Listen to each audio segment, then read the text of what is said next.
2 mark के लिए board में पूछा गया क्वेश्चन भी है और आ भी सकता, क्या बोलकर, effect of impurities on surface tension, यानी सरफेस टेंशन के ऊपर इंप्योरिटी का क्या इफेक्ट पड़ता, उसके ऊपर कुछ बात करेंगे। ठीक है, इंप्योरिटी का मतलब क्या रहता है बच्चों, जैसे हमने कुछ उसके अंदर मिक्स कर दिए तो प्योर चीज को इम्प्योर कर दिया हमने, राइट है क्या।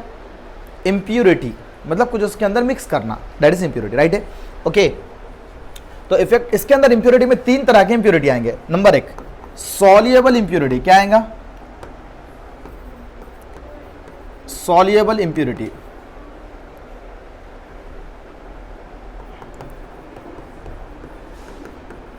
ठीक है, दूसरे में आएगा पार्टली सॉल्युबल, पार्टली को बोल सकते हैं पार्शियली सॉल्युबल, ये भी सही है।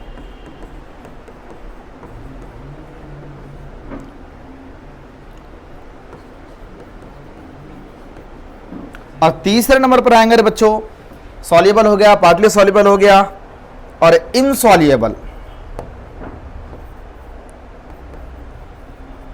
इनसॉल्युबल। ओके,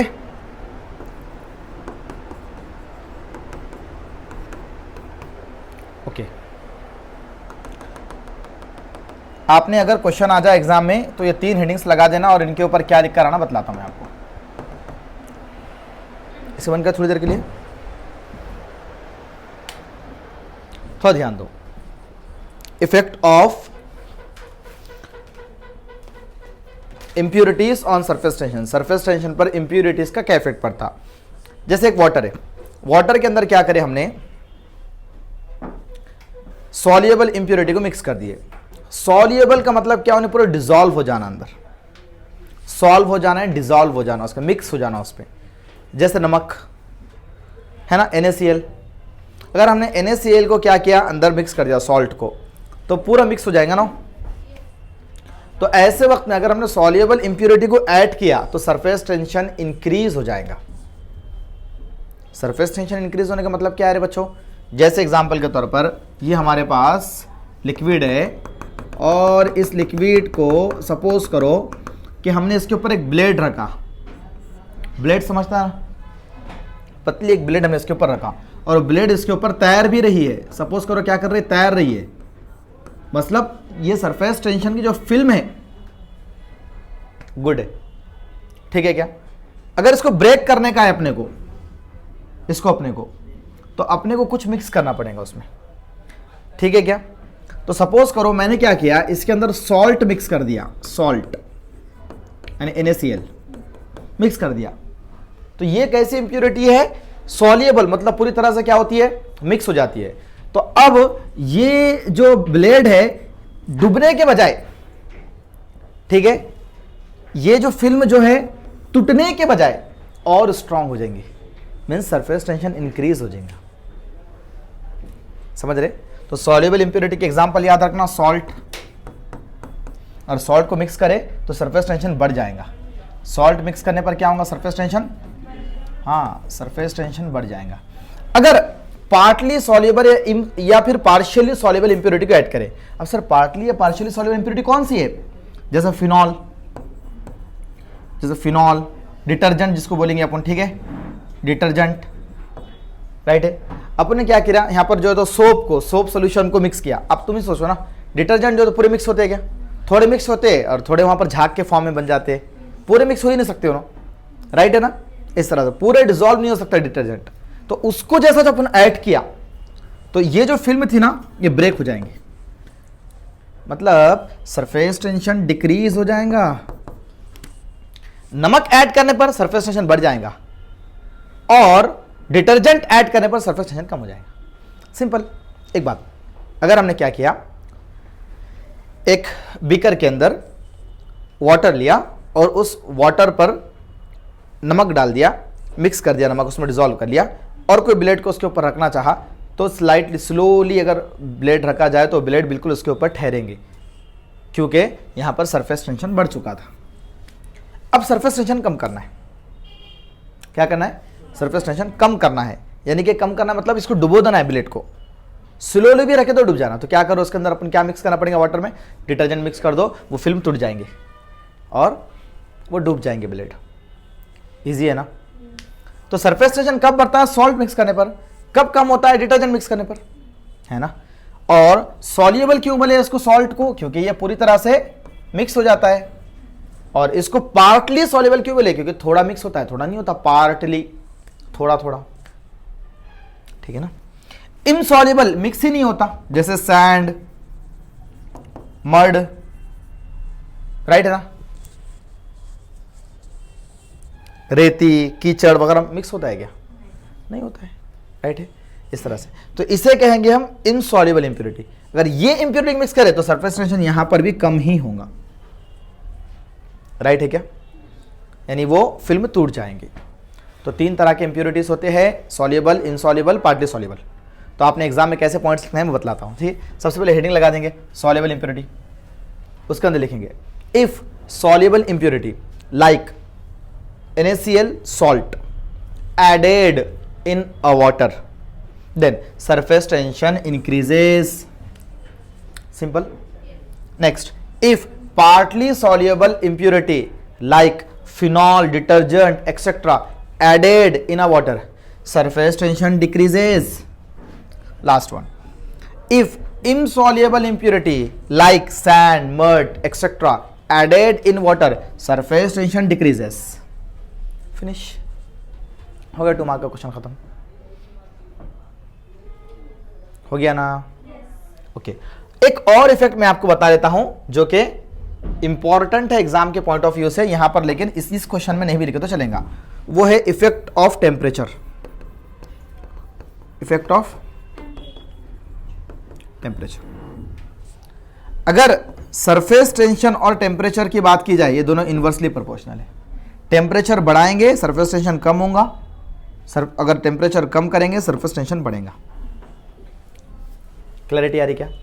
तो सिंपल लिखेंगे इफेक्ट ऑफ टेम्परेचर के अंदर, if temperature of water increases surface tension decreases, if temperature of water decreases surface tension increases. Finish. अब एग्जाम में क्वेश्चन कैसा आता है बोलता मैं आपको, ठीक है।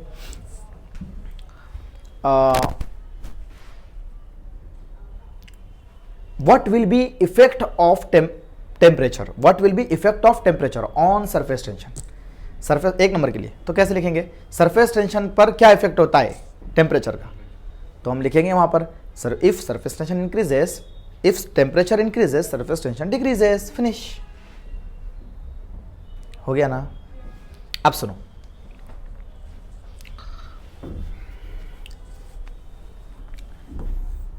ये अपना फैब्रिक है यानी कपड़ा है। अगर कपड़े को अपन थोड़ा जूम करके देखें ना तो इसके अंदर इस तरह से बहुत जूम करके देखने के बाद पता चलता है कि हमारे कपड़े में कुछ इस तरह के पोर्स है। पोर्स तो मैंने नहीं बना लेता हूं।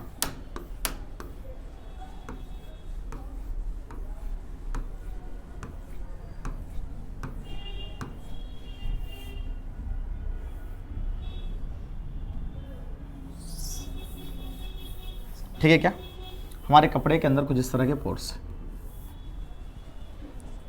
जूम करके देखने पर, इसको अगर जूम नहीं करेंगे तो फिर ऐसे दिखेगा नहीं फिर अपने को, राइट है। जूम करके देखने पर पता चलता कपड़े।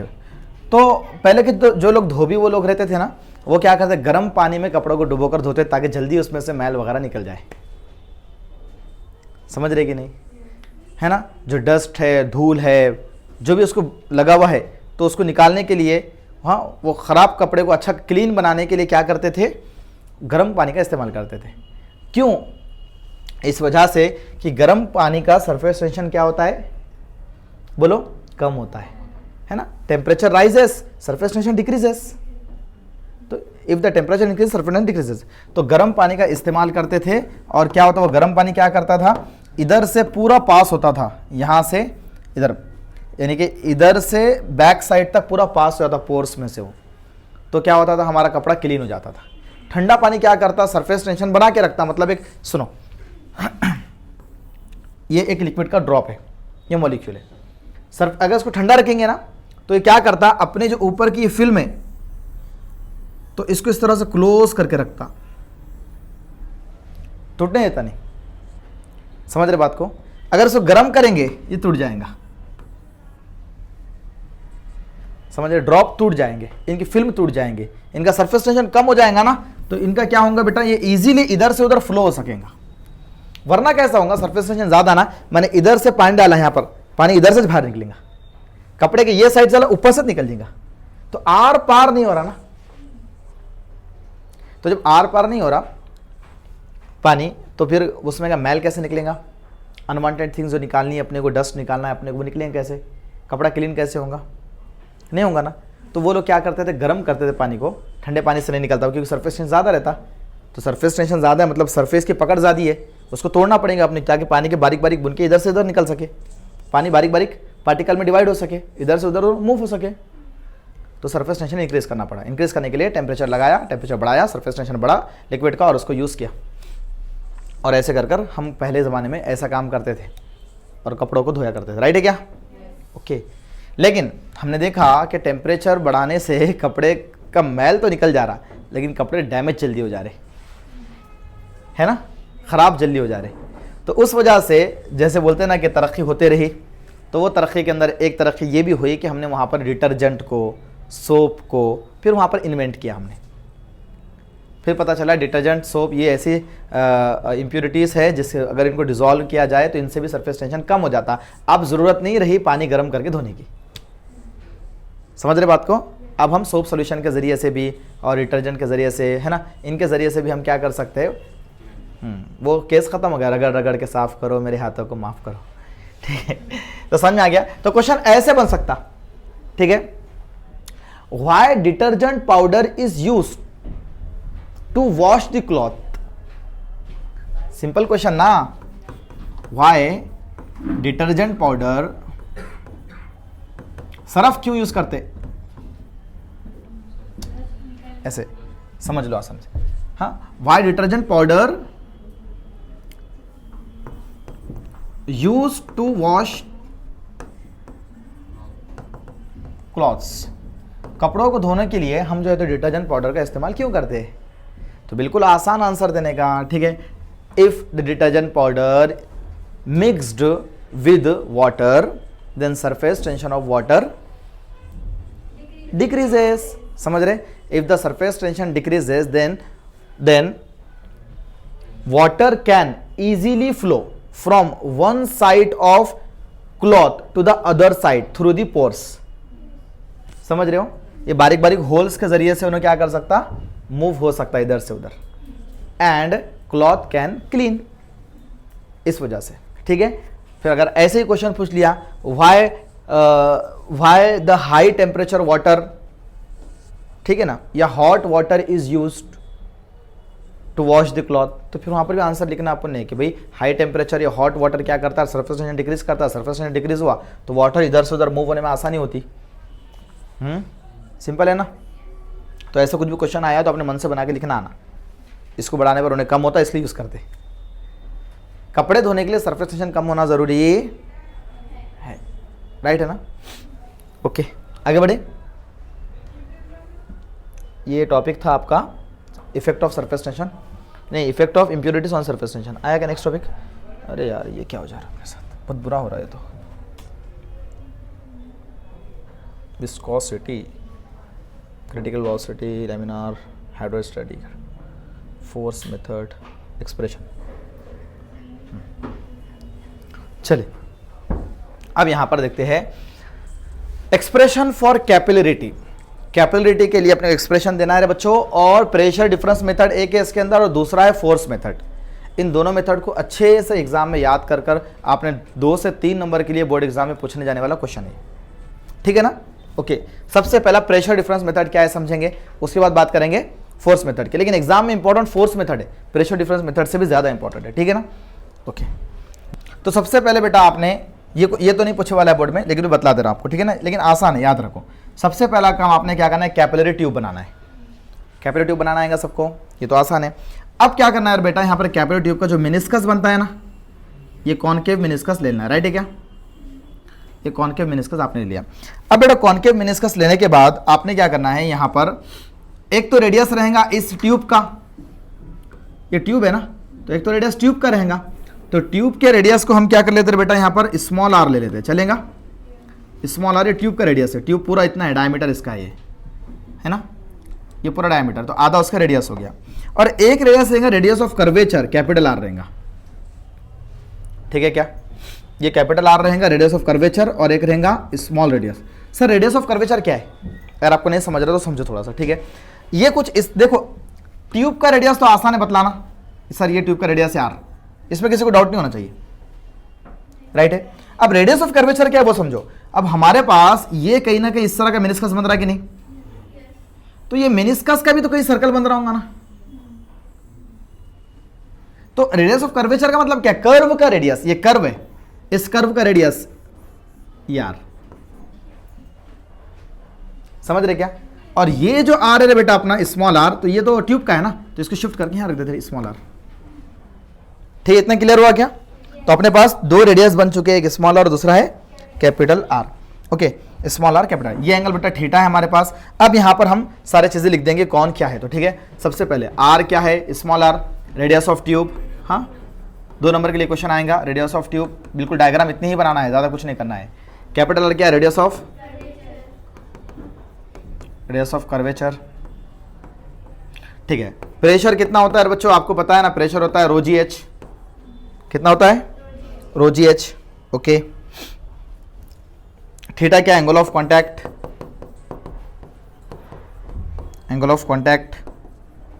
टी क्या होता है, सरफेस टेंशन है ना, टी सरफेस टेंशन होता है। और एच क्या होता है, कैपिलरी राइज, कैपिलरी का लेवल कितना बड़ा वो पता करना है, हाइट, ठीक है। Capillary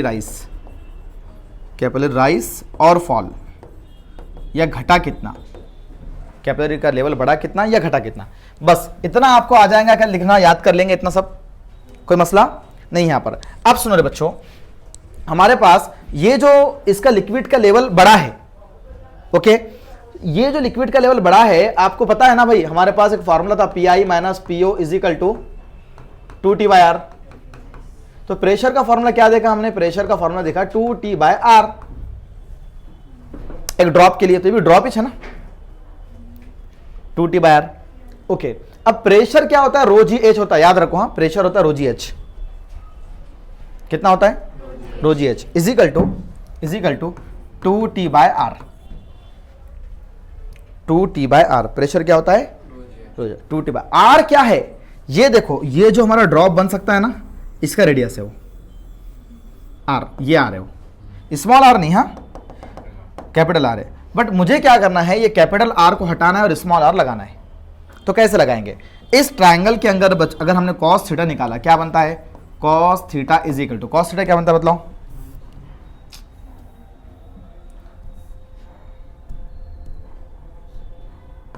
cos theta is equal to, देखो यहां पर ये है एडजेसेंट स्मॉल आर और हाइपोटेनियस है कैपिटल आर, राइट है क्या, एडजेसेंट स्मॉल आर, हाइपोटेनियस है कैपिटल आर। तो आर बाय आर, अगर मुझे कैपिटल आर निकालना क्या बनेगा, ये आर अपॉन में कॉस थीटा, तो simply rho ji h is equal to 2T upon में आर बाय कॉस थीटा। अब कॉस थीटा ऊपर भेजते बच्चों, क्या होगा बोलो, rho ji h is equal to 2T cos theta upon में आर। अच्छा एच निकालना है मुझे, कैपिलरी राइज या fall, 2T cos theta upon में, ये यहां से चल जाएगा रो जी, नीचे चल जाएगा आर एज इट इज, हो गया रे बच्चों, फिनिश।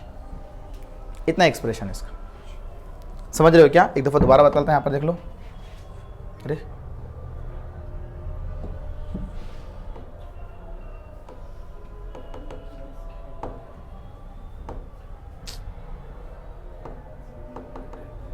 इससे पहले भी हो रहा था कभी,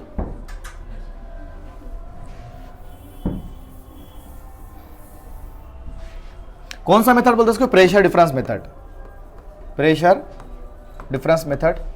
पहले टेक्स्ट बुक में नहीं हुआ करता था, ठीक है ना, बाद में टेक्स्ट बुक में आ गया। चल इधर देखिए, सबसे पहले आपके पास क्या करना है, आपको एक कैपिलरी ट्यूब बनाना है, उसके लिए उसका कर्वेचर बनाना है इस तरह से, है ना। यहाँ से जो इसका रेडियस रहेगा वो कितना रहेगा, कैपिटल आर रहेगा, ये रेडियस स्मॉल आर रहेगा, और यहाँ का एंगल थीटा रहेगा, ठीक है। हमने लिख देना है आर कौन है, radius of tube, capital R कौन है, रेडियस ऑफ कर्वेचर, थीटा कौन है बोलो, एंगल ऑफ कॉन्टैक्ट, टी कौन है, सरफेस टेंशन, पी कौन है, प्रेशर, और एच कौन है, हाइट, ये सब लिखना आ जाएगा, डायग्राम बनाने आ जाएंगी। उसके बाद हमें पता है यहाँ पर फॉर्मूला क्या होता है बेटा, P I minus P O is equal to 2T/R होता है। तो प्रेशर कितना होता है, P I minus P O का फॉर्मूला क्या है, P I minus P O is equal to rho ji H, याद कर लो फॉर्मूला, ठीक है। प्रेशर का फॉर्मूला होता है रो जी एच, अगर यहाँ पर पुट कर दिया तो क्या बना 2T बाय कैपिटल आर है। अब मुझे कैपिटल आर हटाकर स्मॉल आर लाना है, तो मुझे क्या करना पड़ेगा, कॉस थीटा निकालना पड़ेगा।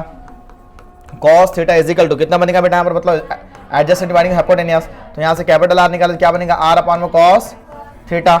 यहाँ पुट कर लेते हैं rho ji h is equal to 2T by r की जगह पर आर अपॉन में कॉस थीटा, राइट है। तो rho ji h is equal to cos theta ऊपर चल गया तो क्या होगा बोलो जल्दी से, हाँ, तो rho ji h as it is ये हो गया ऊपर 2T अपॉन में कॉस थीटा बाय 2T, ये आर जो है तो यहाँ पर 2T एज इट इज, हाँ, ये अपॉन में कौन बच गया, सिर्फ आर बच गया और नीचे से कॉस थीटा ऊपर चल गया, राइट है क्या। इस तरह से एच निकालना है, H is equal to 2T cos theta upon में रो जी आर, ये जो है तो रो जी यहाँ पर नीचे चले गया है ना, रो जी आर, तो एच ये मिल गया मुझे, हो गया एक्सप्रेशन। ये एक्सप्रेशन कैपिलरी राइज का या कैपिलरी फॉल का बोल सकते हैं। अगर आंसर माइनस में आएगा, H is equal to -3 metre आया मिसाल के तौर पे, mm सपोज करो, या H is equal to +3 mm आया, तो इसको बोलेंगे अपन, हाँ, इसको बोलेंगे कैपिलरी फॉल, यानी कैपिलरी डिक्रीज हुई।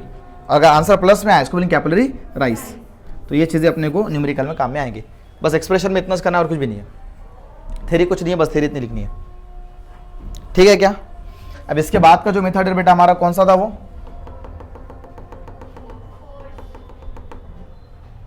फोर्स मेथड, वो भी सीख लेते हैं।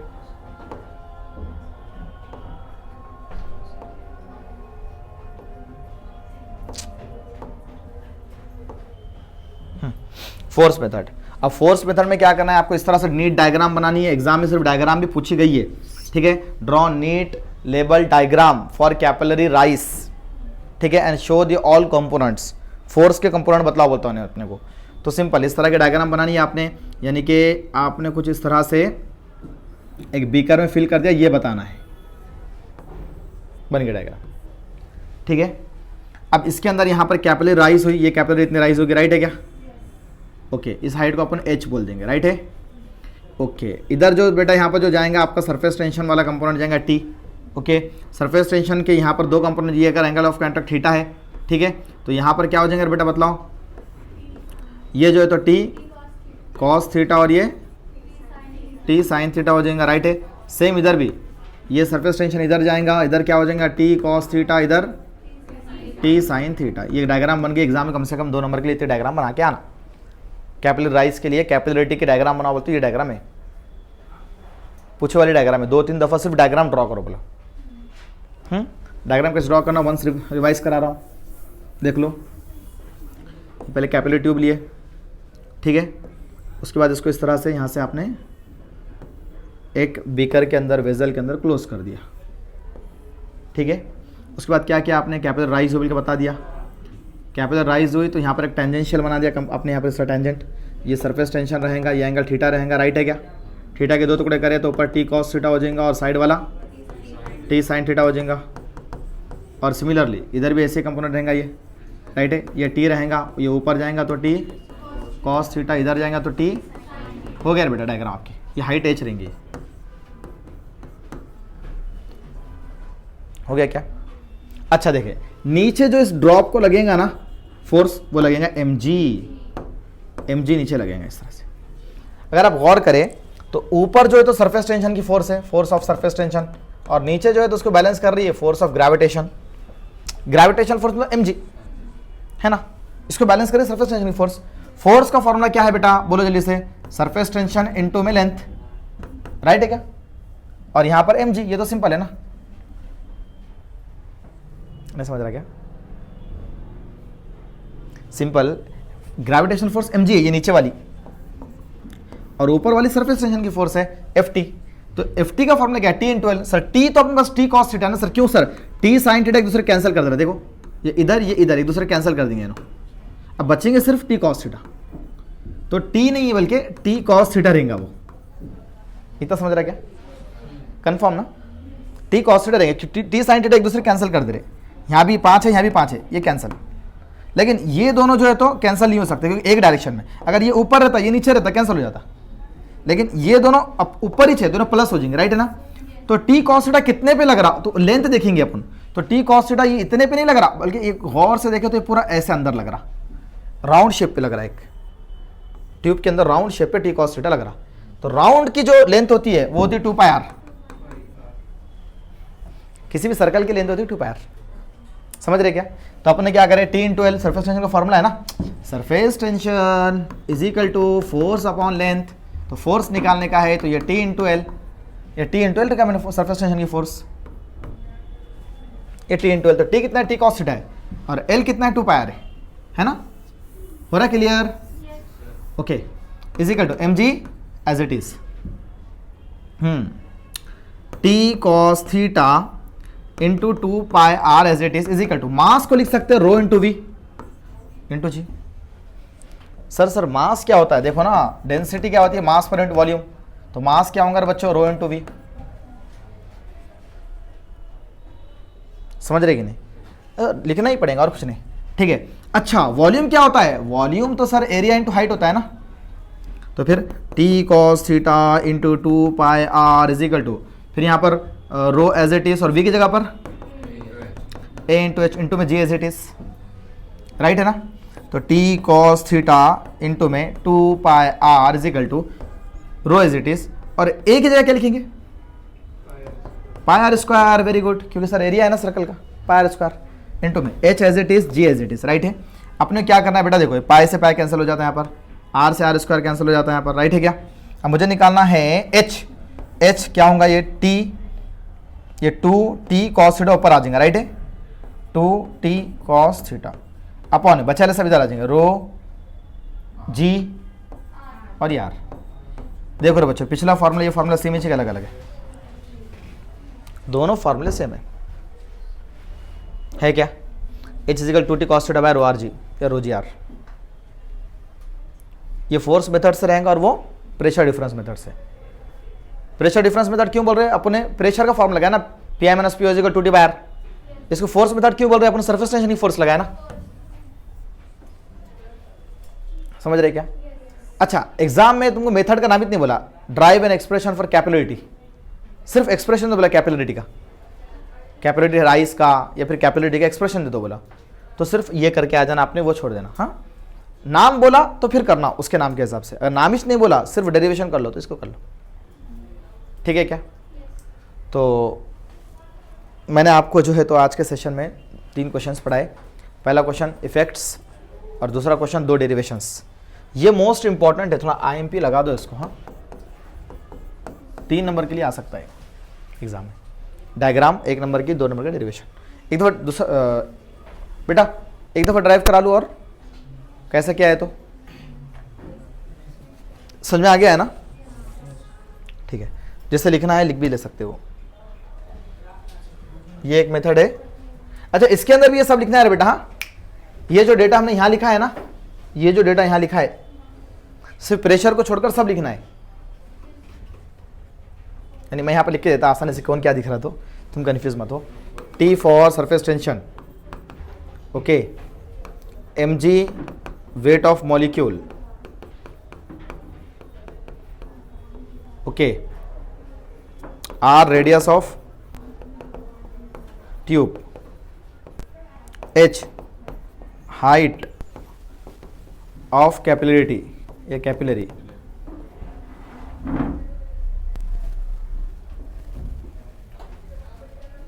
ठीक है ना, बस काफ़ी इतना। ये लिखना है, डायग्राम बनानी है और एक्सप्रेशन करना है। अब एक्सप्रेशन को मैंने जितना शॉर्टकट्स करा उतने शॉर्टकट्स नहीं करना, जैसे एक दफ़ा बतलाता शॉर्टकट नहीं करने का मतलब क्या है, देख लो यहाँ पर लिख देना कि force of surface tension is equal to force of gravitation, ऐसा लिखने का उसको। फिर यहाँ लिखने का फोर्स ऑफ सरफेस टेंशन क्या है, T, F T is equal to F G, right है क्या। फिर लिखने का एफ जी बराबर होता है एम जी के, राइट है।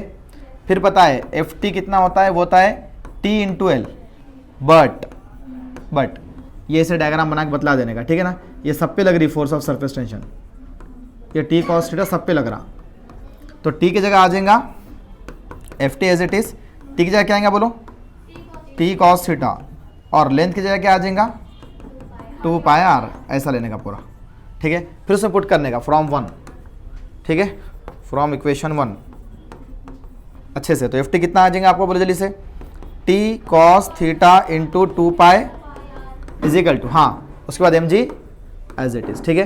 फिर अब उसके बाद लिखने का सर एम कितना है अपने पास, तो but M is equal to rho into V and V is equal to क्या होता है ए इंटू एच, तो लिख देने का m is equal to rho into a into h, right है। एम की जगह लिख रहे हैं अपन m is equal to rho into a कितना होता है area of circle pi are square, ठीक है, पाई आर स्क्वायर इंटू में एच। अब ये सब इसमें पुट कर देने का, इक्वेशन नंबर 2 देने का फ्रॉम 2, ठीक है, t cos theta into 2 pi r is equal to m की जगह पर rho into pi are square h into में जी। अब सब कैलकुलेट करके फिर h is equal to 2t cos theta upon में रो जी आर, ऐसे प्रूफ करना। तो डायग्राम बनाए, डायग्राम के बाद जो है तो आपने उसके डेटा लिख दिए, कौन है एच कौन है, आर कौन है, टी कौन है, हाँ। फिर उसके बाद यहाँ से पूरा एक्सप्रेशन ऐसे करें और यहाँ पर आखिरी में लाइन भी लिख देने का, इट इज़ रिक्वायर्ड एक्सप्रेशन, हाँ ये एक ज़रूरी एक्सप्रेशन है, ठीक है।